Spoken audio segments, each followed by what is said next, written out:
Buongiorno telespettatori di Tele4, benvenuti all'anteprima del telegiornale delle 13:20 che quest'oggi trascorriamo in compagnia di Adelmo Cervi. Adelmo Cervi è figlio di Aldo Cervi, se non mi sbaglio, uno dei 7 fratelli Cervi uccisi dai nazifascisti nel dicembre del 1943. Parliamo di Emilia Romagna. In questi giorni Adelmo Cervi è stato a Trieste, a Gorizia, ospite, se vogliamo, della CGIL per incontrare i giovani, per incontrare i ragazzi e per raccontare appunto le vicende della sua famiglia. Per correttezza nei confronti dei telespettatori e anche nei confronti dell'ospite, questo spazio lo abbiamo registrato la scorsa settimana.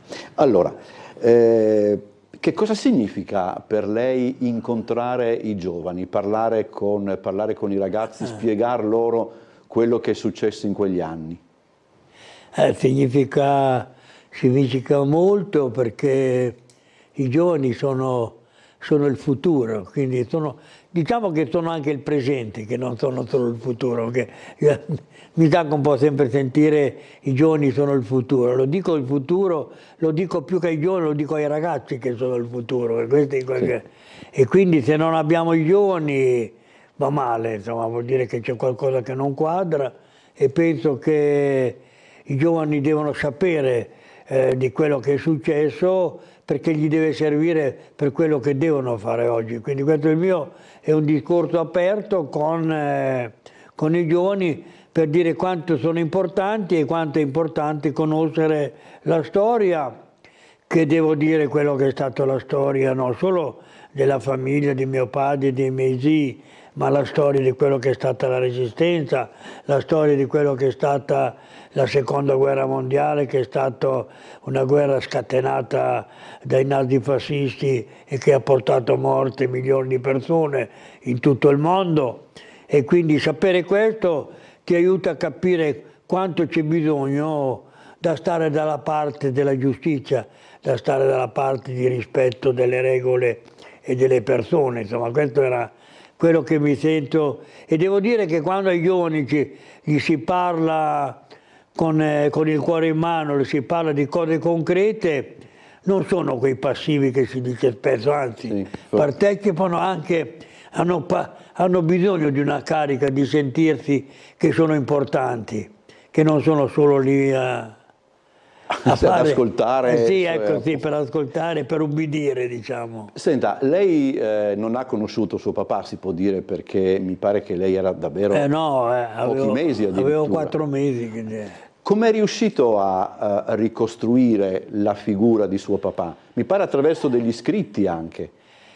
Beh sì, anche perché ci è stato raccontato, insomma, anche da quando ero piccolo sapevo che, anche perché mio padre c'è una figura importante in tutta questa storia, mio padre che porta l'antifascismo, gli ideali di libertà, di giustizia, di lottare da famiglie di contadini sfruttati, mezzadri, di capire che invece bisognava ribellarsi alle ingiustizie di questo mondo. Mio padre finisce in carcere e in carcere si trasforma, riesce a capire tutte le cose che succedono e farsi una coscienza di dire che era ora di ribellarsi, di essere un mezzadro sfruttato. E mezzadro vuol dire che metà del raccolto ci viveva tutta la famiglia, sì, e metà andava al proprietario che aveva più di un fondo. Spesso erano dei nobili che avevano conquistato le terre nelle guerre, che morivano anche a migliaia e migliaia di contadini in tutte queste guerre. Cioè. È una storia che è raccontata, per esempio, questa storia da Bernardo Bertolucci in Novecento, per dire, sì, laddove sì. La storia dei fratelli Cervi è anche raccontata da un film di Gianni Puccini, che devo dire la verità si vede molto poco, e anche mi sembra un po' strana questa cosa. Tra l'altro suo papà è interpretato da Gianmaria Volonté, se non mi sbaglio. Volonté era diventato, per quanto è stato il film, io avevo quasi 20 anni, quindi, sì. e con Volonté c'era un rapporto, era mio padre, quindi c'è stato anche dopo un rapporto importante, anche perché era un battagliero. Volonté, sì, si vede anche nei suoi film. Si vede anche nei film. Senta Adelmo, immagino che portare questo cognome alla luce anche della storia della famiglia sia una responsabilità, un peso anche, oppure fondamentalmente il peso viene in qualche modo sgravato appunto dagli incontri, dal poter raccontare la storia, eccetera? No, il peso che mi ha sempre pesato è stato quello di pensare che mio padre, tanti combattenti, hanno dato la vita per cambiare questo mondo di ingiustizie, e il peso soprattutto era quello di vedere che invece le ingiustizie continuano ad esserci, che quel mondo di libertà, di giustizia contro lo sfruttamento, la parità dei diritti non c'era, e questo mi portava a dire che non mi deprimeva, ma mi faceva fare ancora più forte per portare avanti. Io penso che ricordare i nostri, quando mi dicono ma stai girando, che io giro tanto per queste cose, stai facendo tribunale, corri, parte dal mattino alla sera per fare queste cose, dico che è il minimo che posso fare, che è figlio di chi ha dato la vita per creare un mondo di giustizia. È il minimo quello di impegnarsi per portare avanti la sua memoria e quella di continuare a lottare per quello che loro hanno fatto. Ci siamo un po' impigriti, diciamo, su questo storico. L'Emilia Romagna è stata una terra che ha pagato moltissimo il prezzo della guerra e anche della dittatura. Che gente siete voi emiliani? Questa è una domanda importante.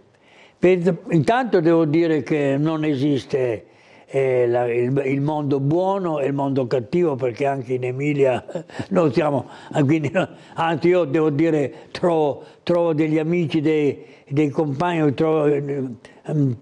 tante volte più fuori dall'Emilia che non in Emilia. Io devo dire che gente buona e gente meno buona la trovo da tutte le parti. Devo dire che forse in Emilia c'è sempre stato una coscienza di lotta anche ai tempi dei re, degli imperi e cose del genere, e c'è sempre stato un attaccamento forse a quelli che sono anche gli ideali un po' di democrazia, di rispetto delle regole, e questo ci ha anche aiutato a portare avanti però insomma non è solo il regno del bene in Emilia e il regno del male dall'altra parte. Diciamo che l'emiliano ha il carattere di essere una persona aperta, una persona che gli piace il dialogo, gli piace interessarsi delle cose, almeno quelli i migliori.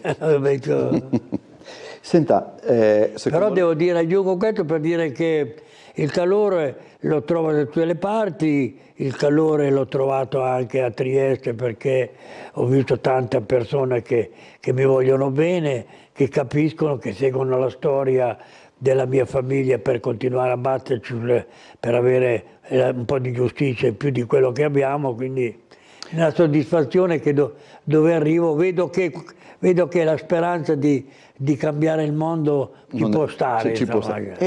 Secondo lei, se ne parla, no, in questi anni, ha senso ancora parlare di antifascismo? Molti dicono che tutto è superato per tutta una serie di ragioni, eccetera, e da un certo punto di vista può essere anche un ragionamento storicamente anche valido per certi versi. Lei come la vede? Ma io intanto devo dire che l'antifascismo sarà sempre all'ordine del giorno, l'antifascismo continuerà a vivere, L'antifascismo voleva dire ribellarsi contro degli impostori, l'antifascismo voleva dire ribellarsi a chi gestisce il potere con la violenza e chi crea disastri all'interno del paese, e quindi credo che saranno sempre vivi questi valori, diciamo, dell'antifascismo. Quindi l'antifascismo, tante volte quando mi dicono che all'antifascismo ci metto l'antisessismo, l'anti di qua, l'anti qua, dico sempre basta dire antifascismo che abbiamo già detto tutto, perché tutto quello che è la lotta contro le ingiustizie sociali, politiche, tutto quello che è la società è antifascismo. L'antifascismo è nato per contrastare i violenti, per contrastare il mondo ingiusto che c'era, per creare un mondo più di giustizia, diciamo in questa maniera. E in quel momento abbiamo dovuto pagare con la vita, come hanno pagato mio padre e i miei zii, come hanno pagato tanti combattenti, perché contro la violenza fascista non ci si poteva. Io dico sempre che l'antifascismo non deve essere solo ricordare, essere partigiano, non vuol mica dire partigiano perché eri in montagna con il fucile, partigiano vuol dire quello che ha lottato perché voleva un mondo di libertà e di giustizia. E se riusciamo a conquistare questo senza usare la guerra, sarebbe la cosa più grande che noi potremmo fare. Secondo lei nel nostro paese si arriverà ad una, poi anche qua sul termine, ad una ricomposizione delle fratture, diciamo così, oppure la vede difficile? Ma intanto la storia, per quello che conosco, non sono uno storico, non sono, mi dice che le differenze sarà difficile che possano cambiare, no? Questo è quello che dicevo. Le differenze sarà difficile perché io credo che, in poche parole, un ricco e un povero faranno fatica a trovare una via di mediazione, perché il ricco deve arricchirsi di più e più il ricco si arricchisce, più il povero si impoverisce, quindi diventerà molto difficile. Non dico questo per dire che è un esempio che posso fare. So che ci sono persone oneste da tutte le parti, però tra un ricco e un povero sarà difficile. Fino a che non abbiamo portato, quando sarà possibile? Quando ci sarà un'equità, che non ci sarà un ricco e non ci sarà un povero, ma c'è un mondo di uguali in cui chi merita di più deve avere di più, chi merita meno, ma non un ricco e un povero. Un ricco e un povero c'è qualcosa che non quadra. Questa è stata la lotta di mio padre, di tanti che sono ribellati alla loro posizione triste che avevano, ed è una lotta che dobbiamo continuare. Il racconto della resistenza, no? Secondo lei come continuerà? Come continua.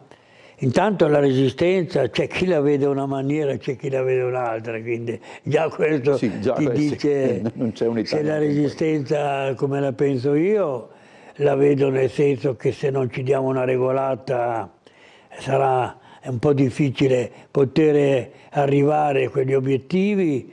Per quello che dico, spero tanto nei giovani, che ci siano giovani che amano la libertà e la giustizia, che ci sia un mondo in cui non dobbiamo risolvere i problemi con delle guerre che mandano a morte migliaia e migliaia di giovani da tutte le parti, e diciamo anche che i responsabilità delle guerre non pagano quasi mai.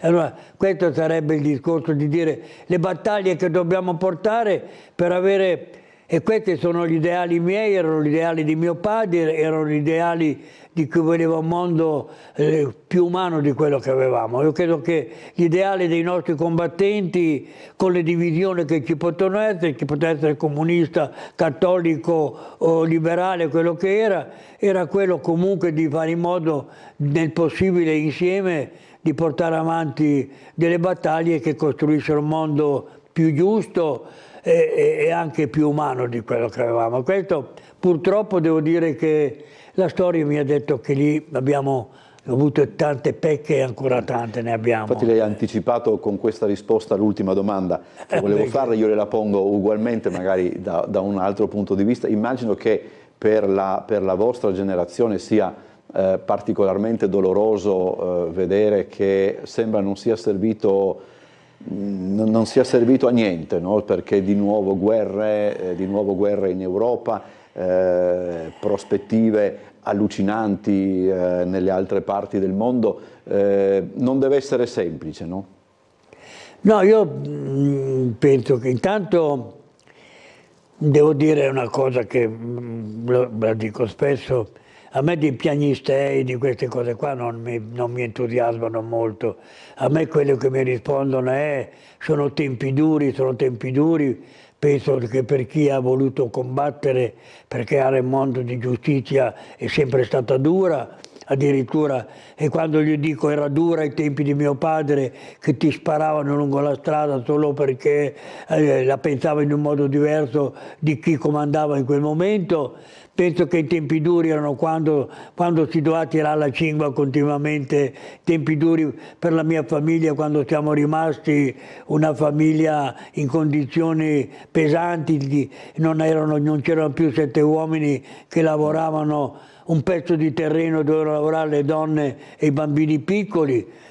Io ho fatto fino alla quinta elementare, poi sono dovuto andare nei campi come tutti i miei cugini e come tutto il resto della famiglia, quindi erano i tempi duri. I tempi duri non si poteva parlare. C'è ancora una parte del mondo, ma quando io dico dove siamo noi, la democrazia è una cosa importante, quindi dobbiamo saperla governare. Questo era il problema che noi dovremmo portare avanti. Pensare che il mondo, le ingiustizie si cambiano con la democrazia, ma dobbiamo partecipare, non dobbiamo delegare continuamente e poi chiuderci. Ognuno di noi deve partecipare nelle battaglie importanti per portarci ad avere un po' di giustizia che ancora non abbiamo. Grazie ad Adelmo Cervi per essere stato con noi, grazie davvero, e noi andiamo in pubblicità e poi il telegiornale delle 13:20. Grazie a voi.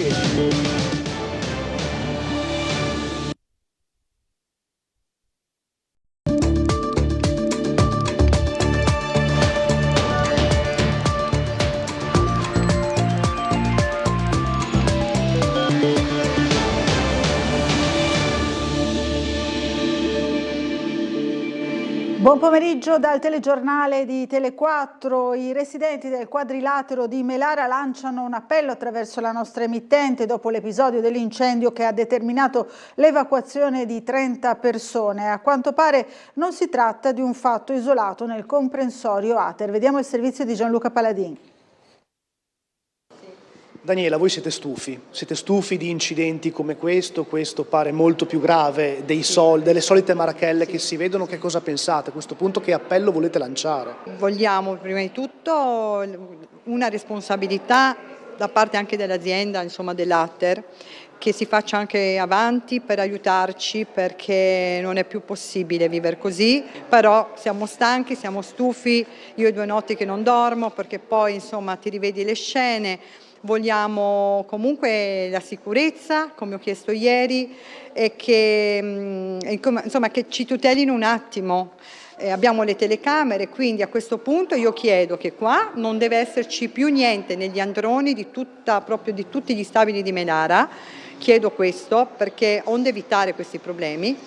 Chiedo comunque se è possibile, come una volta, le ronde, no? Che comunque di giorno e di notte, perché almeno così siamo più tranquilli, perché ci sono anche persone anziane. Mi hanno detto che quella notte è stato preso per l'incendio, no, che c'era dentro, non funziona neanche quello, cioè non funzionava l'estintore, quindi sono cose anche fuori norma. Allora che sicurezza abbiamo? Lei quella sera è rimasta coinvolta, cosa è successo? Ha preso fuoco questo divano, fiamme dappertutto? Mi sono svegliata proprio mi faceva male la gola, quindi a un certo punto vedo la nebbia in casa e ancora oggi ho la sensazione di averla e questo odore forte.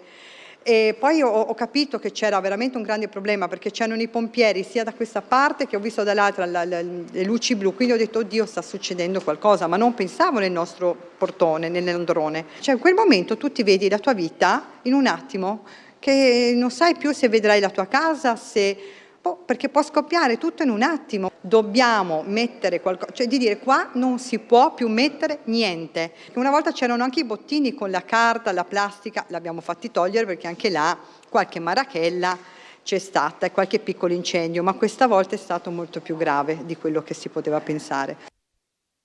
E dopo l'incendio a Melara, il presidente dell'Ater, Daniele Mosetti, annuncia interventi già in corso per il ripristino dell'area colpita dalle fiamme e rilancia massima attenzione alla sicurezza. Vediamo il servizio di Bernardo Gulotta.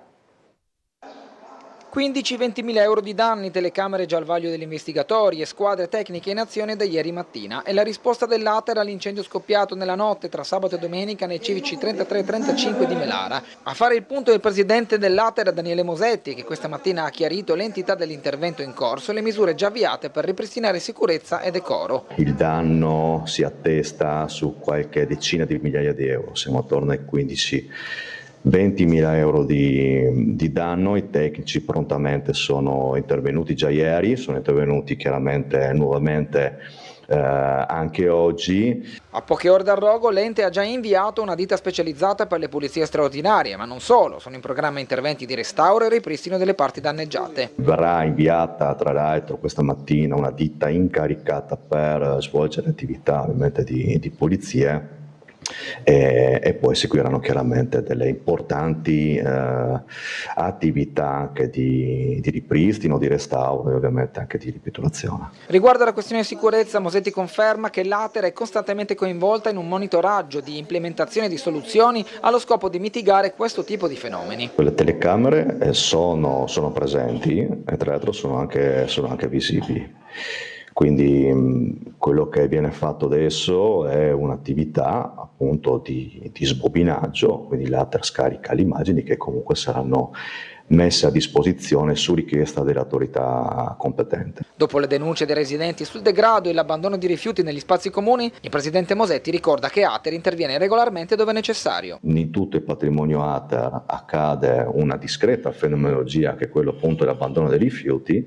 L'azienda qualora lo ritenga e spesso lo ritiene, va a intervenire appunto con la rimozione del materiale abbandonato. L'episodio ha riacceso il tema della sicurezza percepita. Mosetti rassicura che si lavora in sinergia con le forze dell'ordine per tutelare gli inquilini. La sicurezza percepita è un tema molto, molto caro all'azienda e costantemente con l'autorità competente si cerca di intervenire prontamente.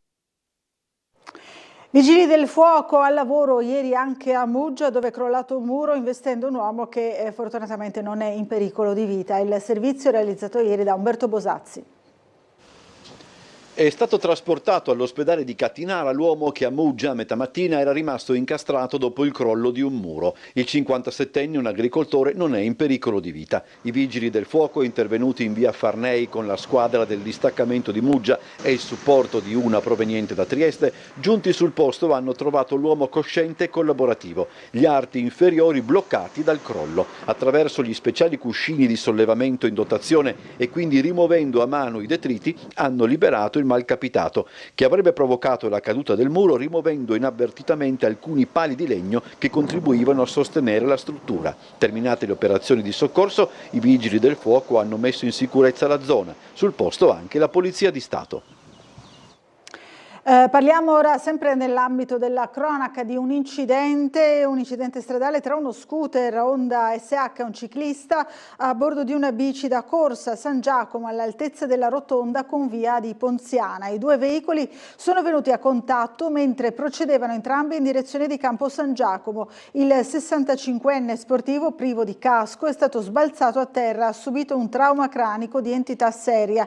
Il ciclista è stato soccorso dai sanitari di un'ambulanza giunta giunta sul posto intorno alle 10:45 ed è stato trasferito in codice giallo al pronto soccorso dell'ospedale di Cattinara. Sul posto anche 2 pattuglie della polizia locale per ricostruire la dinamica del sinistro e regolare il traffico. C'è stato anche un secondo incidente, credo ci siano anche le immagini, ma fra un attimo ci dovremo collegare proprio con la polizia locale per vedere qual è la situazione proprio del traffico in città, perché c'è stato un altro incidente, come dicevo, eccolo qui, all'altezza di via Giulia e ha coinvolto anche in questo caso uno scooterista che vediamo qui nell'immagine all'arrivo proprio dell'ambulanza del 118 a terra, appunto rovesciato, con lo scooter rovesciato a terra. Queste le immagini, stiamo cercando di acquisire delle informazioni su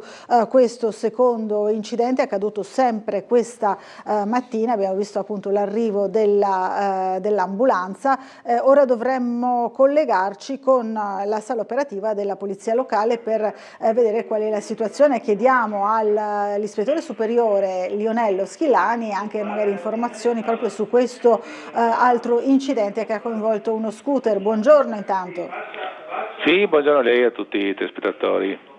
Allora, ci dicevano appunto, dicevamo prima di questi 2 incidenti, uno in San Giacomo, alla rotonda di San Giacomo con via Ponziana, l'altro in via Giulia. Entrambi hanno coinvolto scooter, in un caso invece c'è stata anche una bicicletta coinvolta.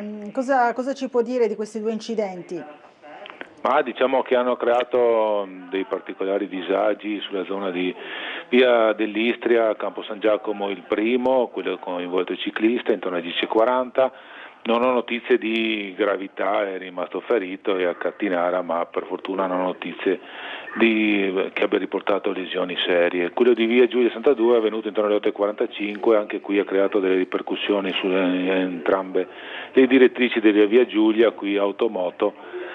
Ma non ho anche qui particolari notizie sulla gravità del ferito, almeno quello che mi hanno riferito le pattuglie che erano sul posto per i rilievi, per regolare la viabilità. Bene. Attualmente questi 2 incidenti sono risolti, il traffico adesso è regolare in queste direttrici. Anche sul resto della città la viabilità è regolare, abbastanza scorrevole. Per quanto riguarda manifestazioni, quelle stamattina già citate nel primo collegamento si sono svolte regolarmente, quella di via Streller è in fase di ultimazione al Teatro Rossetti, quindi non ha creato chiusure della via Streller o della zona di via Crispi e viale 20 settembre, qualche piccolo rallentamento sulla via Rossetti adesso che sta ultimando il deflusso dei partecipanti. Per quanto riguarda i lavori, devo segnalare, come già detto questa mattina, via Gambini tra la via Manzoni e la via Conti verrà chiusa per dei lavori a Cegas, la via Pellegrini, che siamo tra via Marchesetti, anche qui per lavori a Cegas si avrà la chiusura dell'arteria. La via Gambini più centrale, quindi andrà a interessare di più il centro cittadino e può avere delle ripercussioni, via Pellegrini più periferica. Inoltre da oggi e anche nei prossimi giorni avrò anche dei scavi con dei lavori a Cegas lungo la chiusura della via San Martino e della via Marsala. Sono dei laterali di via Felluga, dove appunto all'intersezione con queste vie, appunto ripeto, oltre alla chiusura di queste vie, si avrà un senso unico alternato sulla via Felluga regolato da movieri della Cegas in orario di lavoro. Invece le chiusure perdureranno H24, esclusi i frontisti. E dopo, ultima cosa, ho la nota per tutta la settimana che riguarda naturalmente il rifacimento della segnaletica orizzontale in orario notturno. Le ditte opereranno nella zona di Viale Miramare, Barcoli e Grignano. Fare attenzione perché in orario notturno c'è il cantiere mobile e gli operai che operano appunto in strada, quindi per prestare particolare attenzione. Altre cose da riferire non ho, restituirei la linea. Quindi. Grazie, allora buona giornata e buon lavoro sia a lei che ai suoi colleghi. Grazie anche a lei, un buon pomeriggio a tutti. Buon pomeriggio. Allora, noi proseguiamo parlando del grande successo di ascolti per la diretta della Donata Nazionale degli Alpini di Biella sulle reti Media Nord-Est. Vediamo. 230.000 telespettatori hanno seguito le reti Media Nord-Est in Friuli Venezia Giulia nella Domenica degli Alpini. Un altro record storico per le nostre emittenti, da sempre pronte a mettersi al servizio dei cittadini in occasione dei grandi eventi. Dentro a questo grande risultato va rimarcato pure il dato degli oltre 150.000 che hanno seguito la sola sfilata delle penne nere, che ha visto in passerella, uno dopo l'altro, 100.000 alpini per la Dunata nazionale fra i viali del centro storico di Biella. Tra questi 20.000 provenienti dalle sezioni del nord-est e 5.000 da quelle storiche della nostra regione, da Trieste a Udine, da Cividale del Friuli a Pordenone, da Gorizia a Gemona, sino a tutte le altre in rappresentanza anche di Carnia e Bassa Friulana. Su Tele4 una diretta ininterrotta, sempre connessi sin dalle prime ore del mattino, una giornata intera per seguire la fiumana di penne nere che si sono date appuntamento a Biella per l'annuale momento di festa, occasione per condividere ricordi, convivialità scanzonata ed amore incondizionato per un riparto storico dell'esercito italiano che porta avanti i valori di sempre. Su TV12 invece una giornata in cui alla Dunata nazionale si è alternato il grande calcio di Serie A nel solco di una programmazione che in ogni territorio offre i contenuti a cui i nostri amici telespettatori tengono di più. Un momento speciale come sempre quello della Dunata nazionale degli Alpini, ospitata in passato per 6 volte a Trieste, 5 a Udine e nel 2014 anche a Pordenone. La Dunata del 2026, per la quale vi è stato già il passaggio della stecca, si terrà a Genova e il gruppo Media Nord-Est ancora una volta sarà in diretta per voi.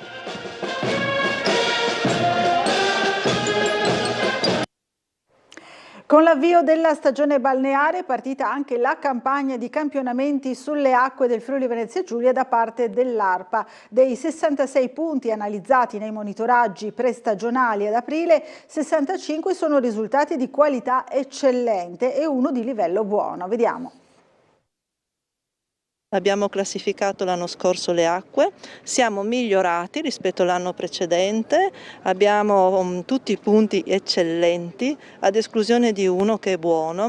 Acqua di qualità eccellente in 65 punti balneabili del Friuli Venezia Giulia, di livello buono ma migliorato da sufficiente solo a Duino Dama Bianca. Sono i risultati dei primi monitoraggi prestagionali effettuati in aprile dall'ARPA, che oggi ha avviato i campionamenti sulle acque per la stagione balneare in 66 punti tra mare, fiumi e laghi, con lo scopo di proteggere la salute e migliorare la qualità dell'ambiente. Pochi giorni fa il risultato di quello che è l'inquinamento dei raggi ultravioletti, oggi andiamo a verificare quello del mare, che si fa tutto l'anno con strumenti scientifici certificati, con personale altamente qualificato dell'ARPA, quindi posso rassicurare tutti che il nostro golfo è al 100% con della buona oppure ottima acqua per la balneazione, non solo, perché abbiamo anche la pesca, abbiamo anche la pescicoltura, quindi tutte queste attività sono oggi messe nella massima sicurezza. Il calendario stabilito in anticipo prevede controlli mensili da oggi con doppio campionamento nel mese di luglio. Oltre alla valutazione dei parametri microbiologici, Escherichia coli e enterococchi, viene svolto un monitoraggio specifico sulle microalghe che potrebbero avere implicazioni igienico-sanitarie.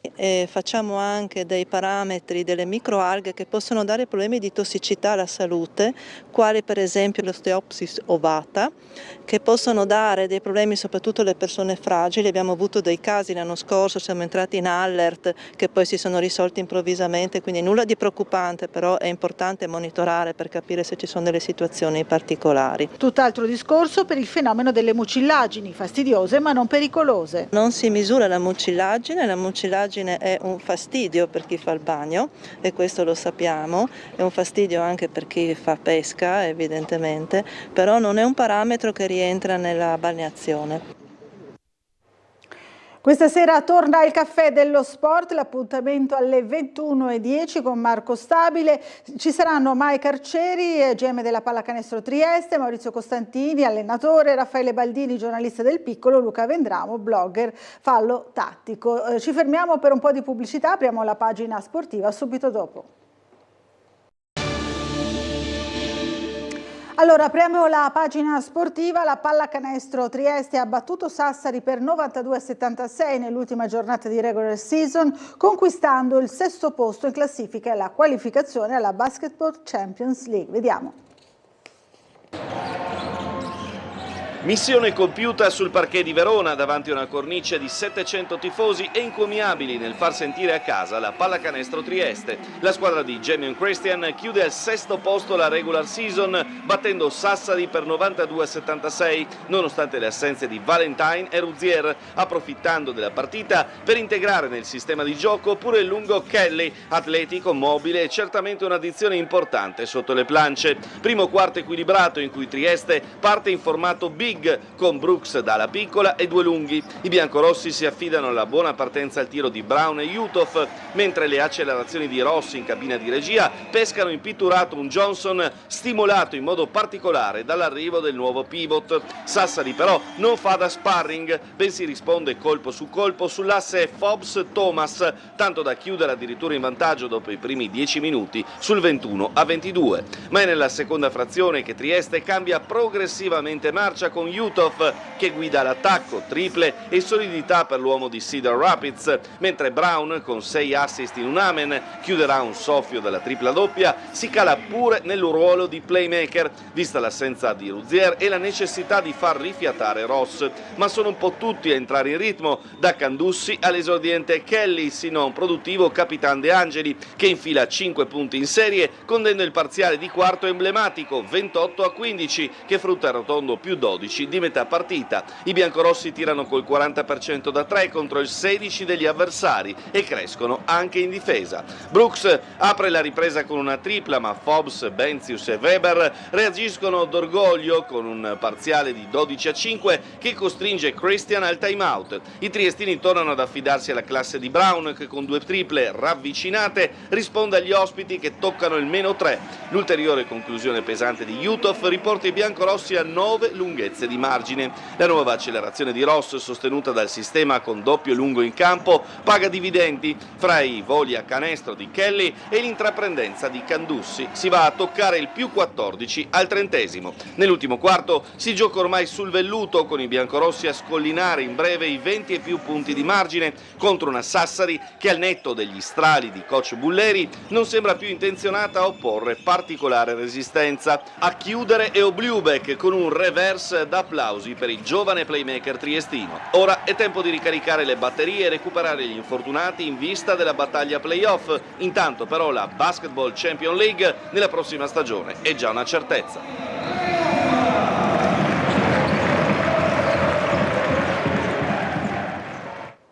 E la Pallacanestro Trieste dunque ha chiuso al 6° posto in classifica la stagione regolare, ora dovrà vedersela con Brescia ai playoff. Vediamo.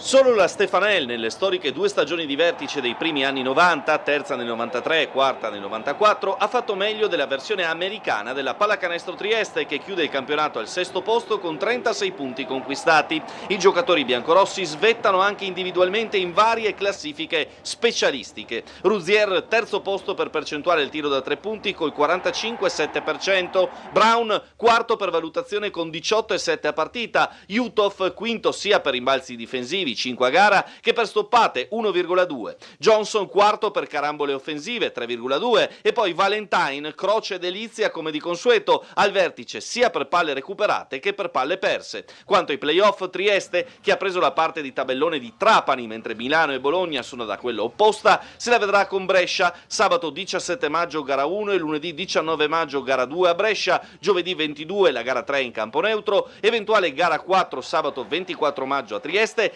eventuale gara 5 ancora a Brescia lunedì 26 maggio. I'm just really happy we got a win before playoffs. It's really important for us.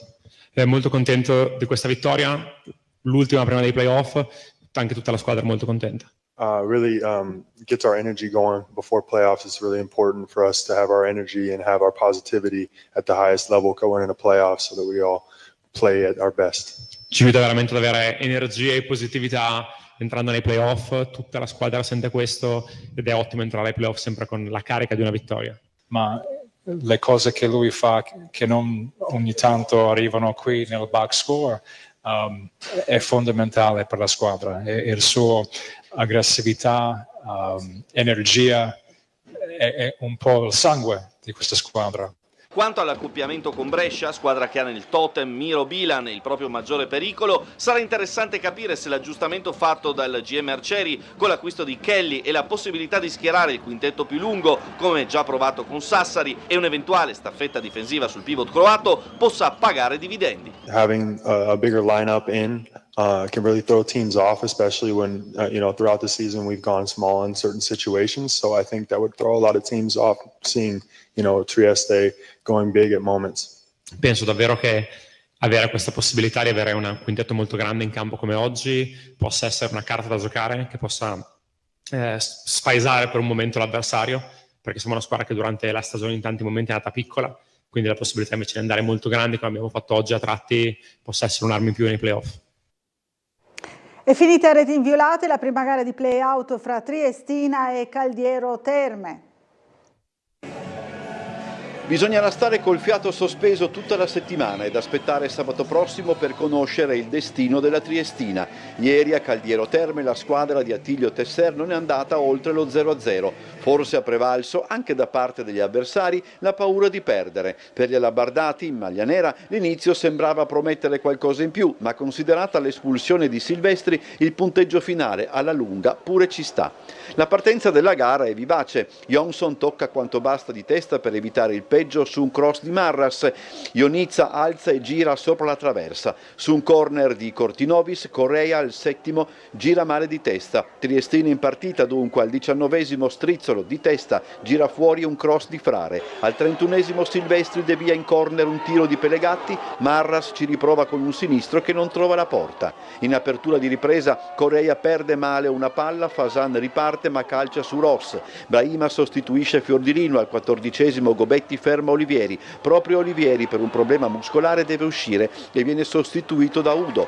Voca dentro per Cortinovis. Al 23esimo rischio per l'Unione, ma il colpo di testa di Mazzolo termina lato. Cazzadori scappa a Silvestri al 27esimo, il difensore commette fallo secondo l'arbitro e viene espulso. Bianconi entra per rimettere la difesa a posto, una punizione di Filiciotto costringe Ross all'intervento all'angolo. Ultimo episodio per Voca, ma niente, la partita si chiude senza reti. E la salvezza per la Triestina passerà per tutta l'ultima partita al Rocco, in programma sabato 17 maggio contro Caldiero, dopo il pareggio a reti bianche appunto dell'andata. La Triestina ancora una volta costretta a giocarsi il tutto per tutto in 90 minuti. Lo 0-0 a Caldiero, al netto di una gara in cui all'Unione è mancato solo il gol, costringe i ragazzi di Tessera a conquistare la salvezza, l'ultima possibilità utile, davanti al pubblico di casa. Inutile ragionare troppo sul doppio risultato, perché proprio rischiare di portare un match sporco avanti nel corso della gara con una situazione di parità potrebbe mettere i rosso-alabardati a rischio, magari addirittura nei minuti finali. La priorità dunque è segnare il prima possibile, archiviando quanto non funzionato in trasferta, come sostiene anche Capitan Omar Correa. Era difficile oggi perché loro sono stati basso, allora era difficile di trovare il spazio per essere più pericolosi, ma non lo so, vediamo domani in video, poi allenamento e dare tutto la prossima partita. Ovviamente ancora una volta potrebbe essere proprio il pubblico triestino a spingere la squadra alla terra promessa contro una formazione che, e questo è il rovescio positivo della medaglia del match d'andata, non è riuscita ad approfittare dell'espulsione di Silvestri. La Triestina peraltro recupererà Vertainen, potendo mettere in campo magari nel secondo tempo un'ulteriore arma offensiva in più. Penso che abbiamo dato tutto sul campo, abbiamo fatto una buona prestazione e per me manca solo il gol. Loro hanno fatto penso 2-3 tiri in porta, allora dobbiamo continuare così e stare uniti e vincere. È tutto per questa edizione, ci rivediamo alle 19:30, grazie dell'attenzione e buon proseguimento di giornata.